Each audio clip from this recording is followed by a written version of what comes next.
What if I told you that the story you've always heard about Princess Diana's family is only half the truth? The version we all know feels like a fairy tale. A shy young woman who became a princess. A global-style icon who captured the world's heart.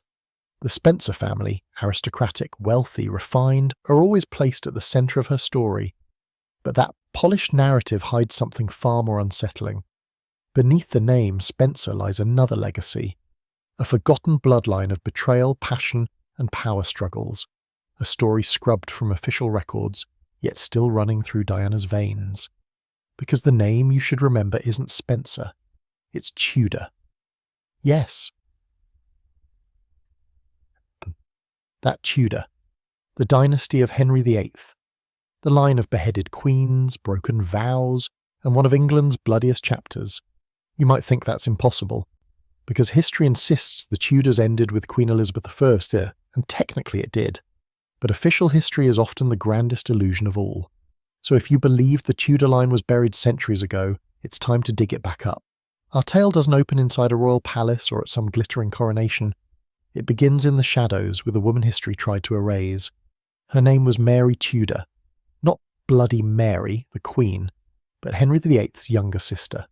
She was famed across Europe for her striking beauty, with flowing red-gold hair and eyes that could flash with fire or tenderness. Henry adored her, calling her his pearl.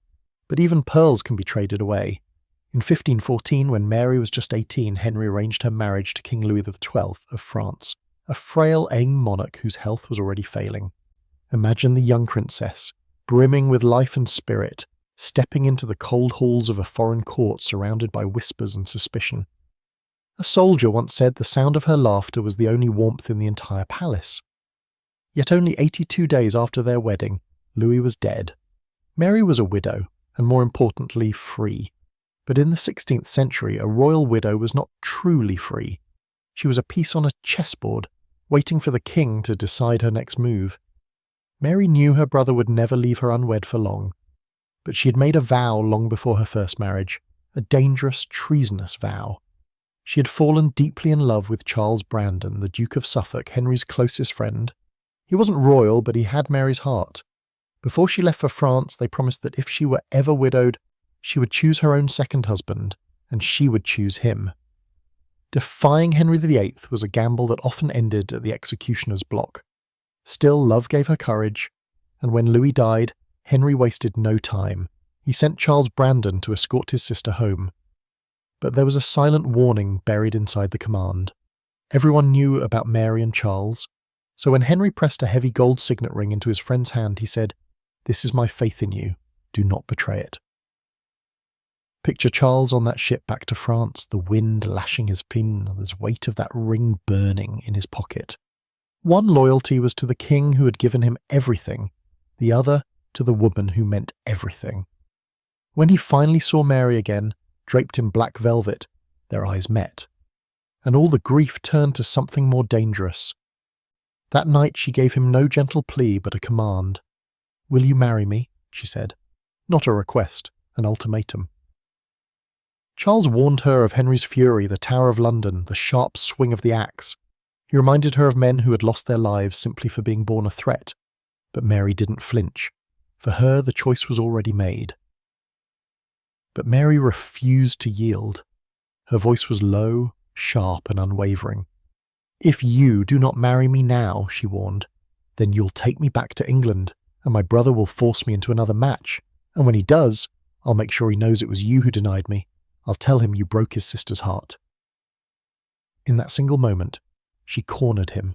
To wed her meant Henry's fury. To abandon her meant Henry's fury. There was no path that didn't lead to disaster. So in a quiet chapel hidden on the outskirts of Paris, they dared to do the unthinkable. With a trembling old priest and a few terrified servants as witnesses, Charles Brandon slid a borrowed ring onto Mary's finger. At that instant, a sudden gust of wind slammed open the chapel doors, extinguishing half the candles. The shadows swallowed the room. Father Michel gasped at the omen. They were bound together, and already doomed. The voyage back to England felt like torture. Every groan of the ship's wood sounded like an axe on a whetstone. Every crash of the waves echoed like Henry pounding his fists in rage. Neither Mary nor Charles could sleep.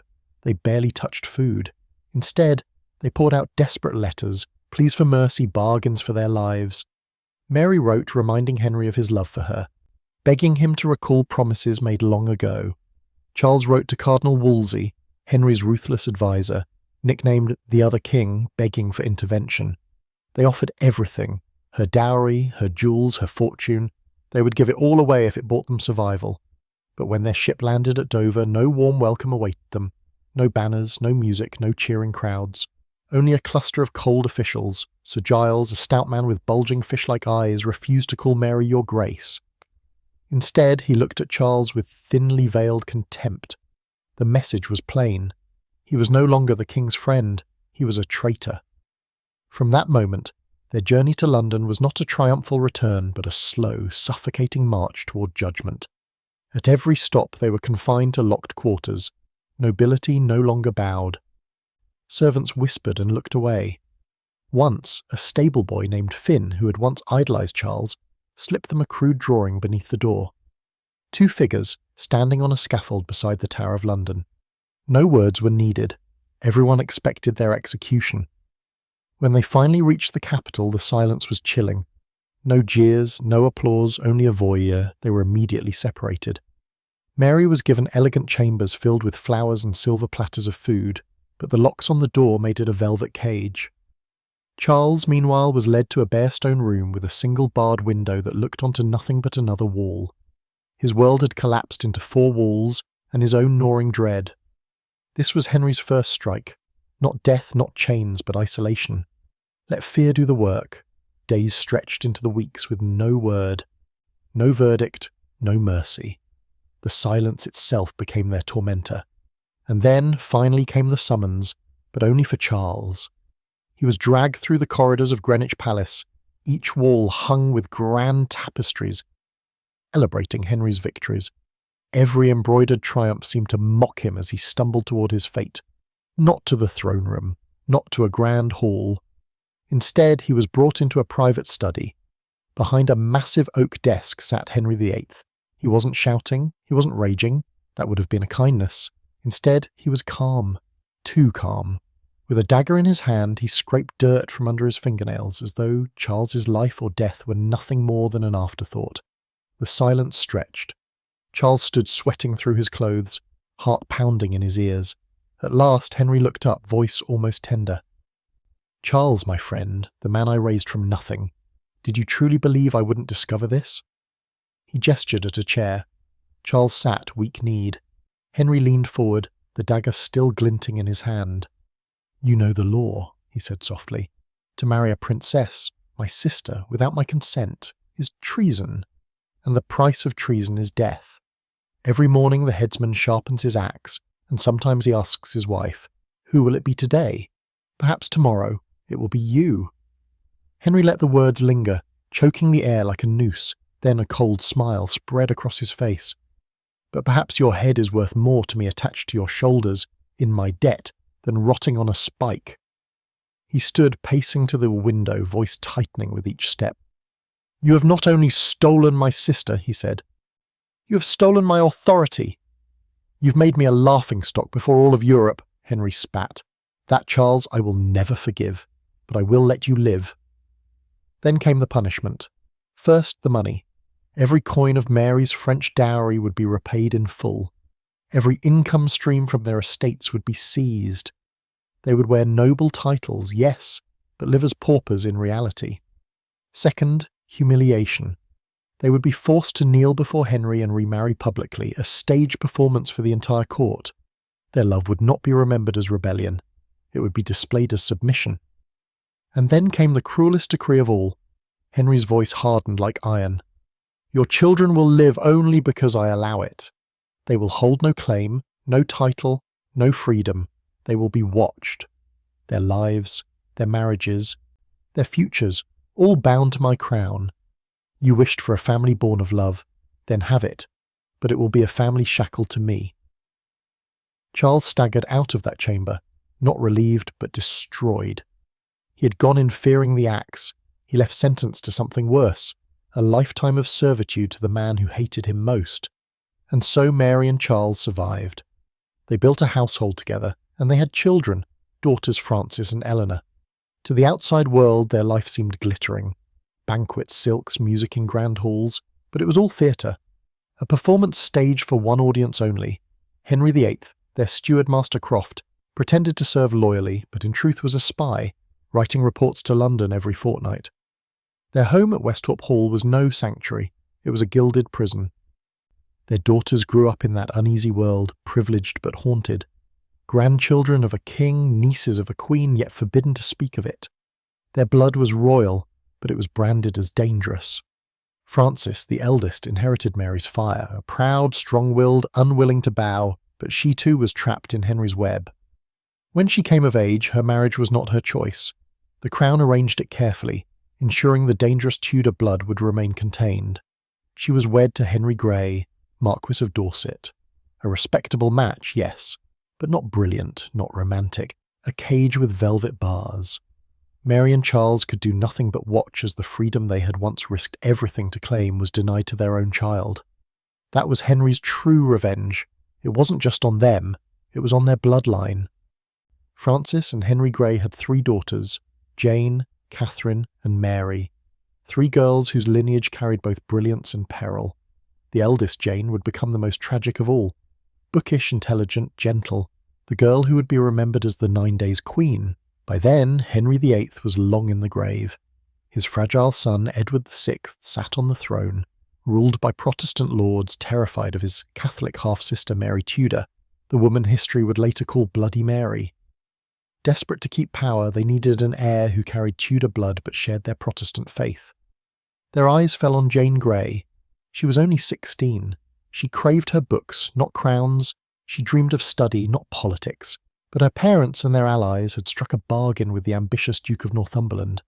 Jane would marry his son. And Jane would be queen.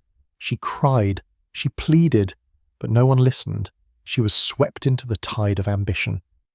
In July 1553, Jane was proclaimed Queen of England. She entered the Tower of London not as a prisoner, but as a monarch.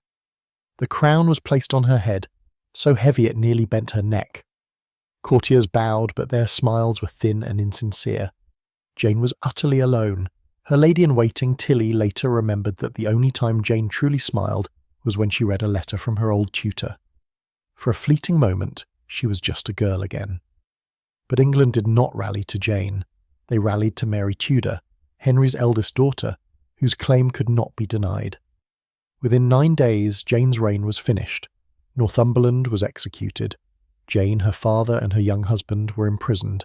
And in a final act of betrayal, her mother Frances abandoned her, begging the new Queen Mary for her own life, leaving her daughter to face the block alone. In February 1554, Jane looked out from her tower window as her husband was marched to his death. She watched from her window as the cart rolled past, carrying her husband's headless body. Hours later, it was her turn. Jane Grey, only 17, calm, composed, dignified.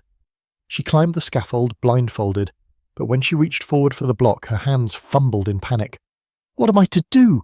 Where is it?" she cried. A guard guided her fingers to the cold wood, and there, in a final heartbeat, the bloodline born from Mary Tudor and Charles Brandon's forbidden love paid its ultimate price. The axe fell. The granddaughter of Henry VIII's sister was gone. The king's revenge was complete, or so it seemed. History should have closed the book there. Lady Jane Grey's execution should have been the full stop at the end of a cursed story. But bloodlines don't vanish so easily. Henry VIII may have thought Mary Tudor's legacy was destroyed on that scaffold. He forgot something. Jane had sisters, Catherine and Mary Grey, and their fates proved the curse of this family was far from over. Catherine was everything Jane was not, vivacious, charming, breathtakingly beautiful. But beauty couldn't save her from the same inheritance, Tudor blood. Under Elizabeth I, that was as lethal as a dagger. Elizabeth refused to marry or name an heir, which meant Catherine, as the senior descendant of Henry VII's younger daughter, was seen as the rightful heir in waiting, a living alternative to the Queen, and Elizabeth, like her father, was plagued with paranoia. Catherine had every reason to stay silent, invisible. She had watched her sister die for a crown she never wanted, but she too fell in love. Edward Seymour. They wed in secret, hoping passion might escape politics, but when her pregnancy gave her away, Elizabeth's wrath was merciless. She did not kill Catherine. No, she crafted something crueler. Elizabeth declared the marriage void, the children bastards, and locked Catherine away, castle to castle, prison to prison. Always alone, never seeing her husband again, she wasted away at 27, the records say illness. The truth was heartbreak. The younger sister, Mary Grey, was born small with a twisted spine. Court life mocked her, dismissing her as harmless, no threat at all, but like her sisters, she too carried Tudor fire, and she too dared to love. Her choice was scandalous, the Queen's own Sergeant Porter, a man far below her station. Elizabeth's response was swift. House arrest, years of isolation, a life lived in shadows. She died in obscurity, another victim of a curse that had begun with a single marriage in France generations earlier. The message from the crown was clear. This bloodline would not be allowed to flourish. It would be broken, erased, scattered into nothing. And for a time the plan worked. Catherine Grey's children were branded illegitimate, stripped of rank, pushed into obscurity. Their descendants became country squires, priests, the wives of clergymen. The flame of Tudor blood dimmed, hidden, almost forgotten. But bloodlines are stubborn things. They wait, they find cracks. They survive in silence. Centuries slipped by. The Tudors fell into history. The Stuarts rose and collapsed. The Hanoverians claimed the crown. And through it all, the grey blood quietly endured, hidden under another name, Spencer. For generations, the Spencers were no royals, just wealthy landowners, sheep farmers, known for their estates and their stability. Respectable but unremarkable. And yet, deep in their family tree, like a secret inscription carved into stone, still ran the blood of Mary Tudor, Charles Brandon, Jane Grey, and Catherine Grey. It survived. Waiting. And in the 20th century, it surfaced again. John Spencer, the 8th Earl Spencer, had a daughter. A quiet, shy girl with luminous blue eyes. She worked in a kindergarten, far from the world of crowns and courts. Her name was Diana Frances Spencer. That middle name, Frances, was not a coincidence. It was a family name, passed down from her ancestor Frances Brandon, the daughter of Mary Tudor and Charles Brandon. When Diana married Prince Charles, heir to the British throne, the world called it a fairy tale, a commoner marrying her prince. But it was never that simple. Diana was not a commoner. She was the final echo of a bloodline Henry VIII himself had tried to erase. A love story born in defiance centuries earlier, still pulsing beneath the crown. But it was never a fairy tale. It was history's most ironic twist. The bloodline Henry VIII tried to crush, the family he humiliated, imprisoned and erased from memory, had found its way back into the very heart of the monarchy. Through Diana, the blood of Mary Tudor returned to the crown. Through her, the legacy of defiance and tragedy that kings once feared was restored.